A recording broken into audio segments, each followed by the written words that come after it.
Have you ever woken up in the morning really intending to start a healthy life? And you've promised that starting today, I don't want to stay up late anymore. I don't want to eat junk food and basically live more disciplined. But when afternoon comes, you start thinking, just for today, let it be a cheat day. Then at night at 1 a.m., you're still scrolling through TikTok videos, snacking on chips, and feeling guilty. Then you say to yourself, I really don't have discipline, no intention, and I keep failing. Even though it's not you who is wrong. Maybe the way you treat yourself is too harsh. And maybe what you need is not a military discipline method, but the kindness method. Today we're discussing the book The Kindness Method by Shahroo Izadi, a behavior expert who used to struggle a lot with weight and self-sabotage, but finally was able to change, not because she was hard on herself, but because she learned to be gentle with herself. Have you ever felt so tired because you couldn't be consistent? Today, you're really determined to start journaling, exercising, or routinely drinking water, but the next day, you're back to the old routine. Then you think, I'm really weak, zero discipline, and unreliable. Well, this is where the kindness method gives us a different perspective. Shahroo says, we don't fail because we are incapable, but because we don't understand why we do that habit from the start. Bad habits are actually not the enemy. They are like signals, like a small voice from within that is asking to be understood. For example, imagine you have a severe overthinking habit every night, scrolling social media, thinking about an ex, or being afraid of the future. You know, it makes you tired, but you can't stop. Then you try to force yourself to sleep early, do a social media detox, and use reminder apps, but you keep failing. Even though if you dig deeper, maybe that overthinking habit is your way of surviving because you've never been taught how to be calm without being busy thinking about everything. And this is where the kindness method teaches us to dig for the root of bad habits. Not just cutting the branches, Shahroo teaches us to create a habit map. This is a kind of handwriting exercise that contains, first, what habit do you want to change? Second, since when did you start being like that? Third, under what conditions do you do it most often? Fourth, what do you feel before and after doing it? And fifth, what is the hidden benefit of that habit? For example, you often overwork, do overtime constantly, and can't relax. If asked, you would answer, because I want to be successful. But when you dig using those questions earlier, it turns out you overwork because you feel not good enough. You're afraid of being considered lazy, afraid of being left behind, and afraid of failing. And that's valid.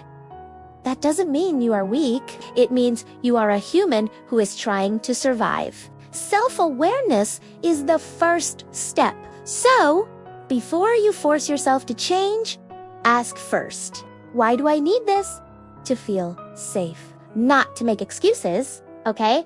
But to give space, because that feeling needs to be understood. Because true change doesn't come from guilt, but from understanding. After we start to understand the root of our habits, Shahroo invites us into the next stage, rewriting our own life story. Because the fact is, most of us live in an old story that keeps playing like a broken cassette. A story that contains, I am lazy, I always fail, I am not consistent, I am not good enough, or I can't change. And the more often we hear that story in our heads, the stronger it becomes as part of our identity. This is where it's important to create a new version of positive statements. Shahroo invites us to make two parts. The old story, which is what makes us stuck, and the new story, which is the version of ourselves we want to change into. For example, from the old story, I always give up halfway. And for the new story, I have a history of giving up. But now I'm learning to endure more gently and realistically.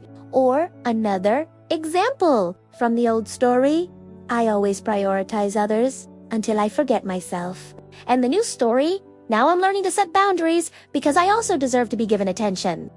This isn't an empty affirmation. You know, not just, I am beautiful, I am great, or I can do it while looking in the mirror. This is a process of rewriting the life narrative using honesty and understanding. In her book, Shahroo also gives a writing exercise called a mapping exercise.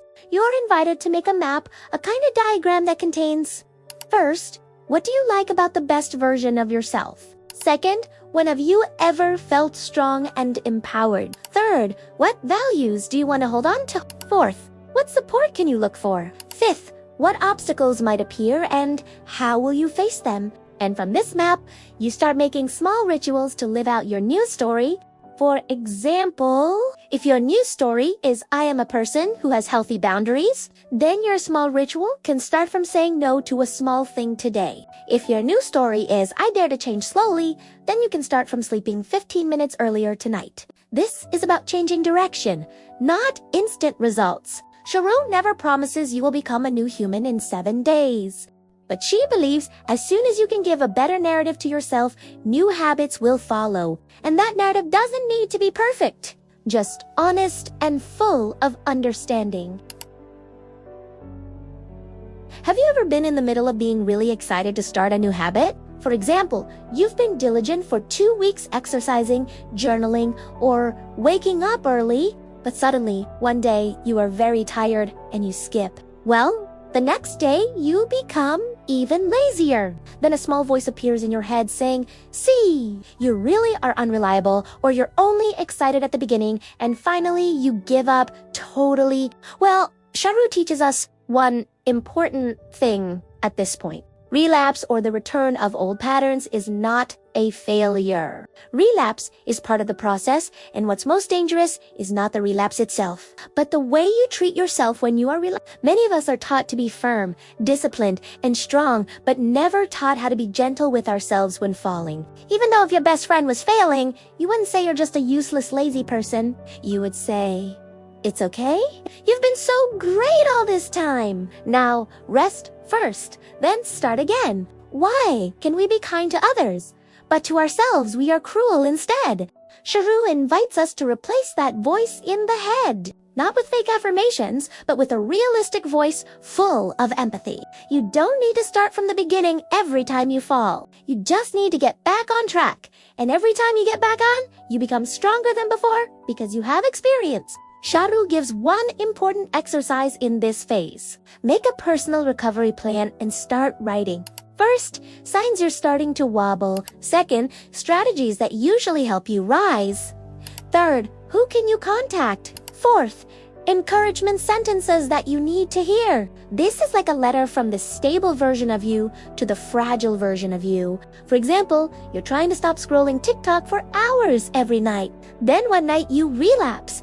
3 hours of non-stop scrolling, you can say to yourself, okay, tonight, I need a distraction. I'm really tired. And that is valid. But tomorrow, I'll try to sleep 30 minutes earlier and I'll ask my roommate to help remind me. Not immediately saying how stupid, but change it to, okay, I am human, I can try again.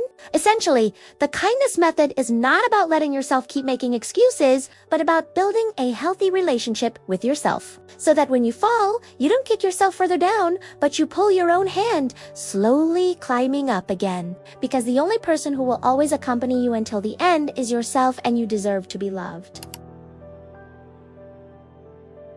One of the most honest and touching things from this book is that Shahroo wrote the kindness method not as an expert who is already perfect, but as someone who has also been broken. She once felt hopeless, damaged her own body, lost self-confidence, and felt not worthy of having a healthier and calmer life. At that time, Shahroo's life was filled with self-destructive habits. She struggled with alcohol addiction, unhealthy eating patterns, and toxic relationships. She had tried all sorts of change methods, starting from rehabilitation programs, therapy, but all of them got stuck because they were all based on the assumption that she had to be fixed, that she was broken and had to be pressured to change. One day, Shahroo realized she couldn't change because she was constantly blaming and fighting herself. She realized, all this time, I've never really loved myself. I only wanted to change because I hated the current version of me. And from there, the kindness method was born. She started slowly rewriting her life story, understanding her mindset and fears, giving empathy to her past,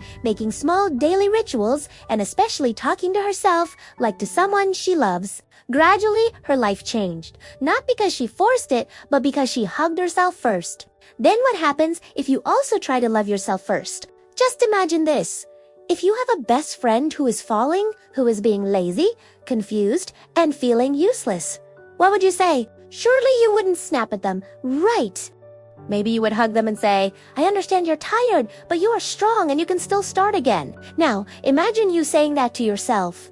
Because the fact is, we are all struggling, and all struggles deserve kindness. Shahroo succeeded not because she was perfect, but because she started to believe, I am worthy enough to be given a second, third, even 100th chance. And you also deserve to feel that.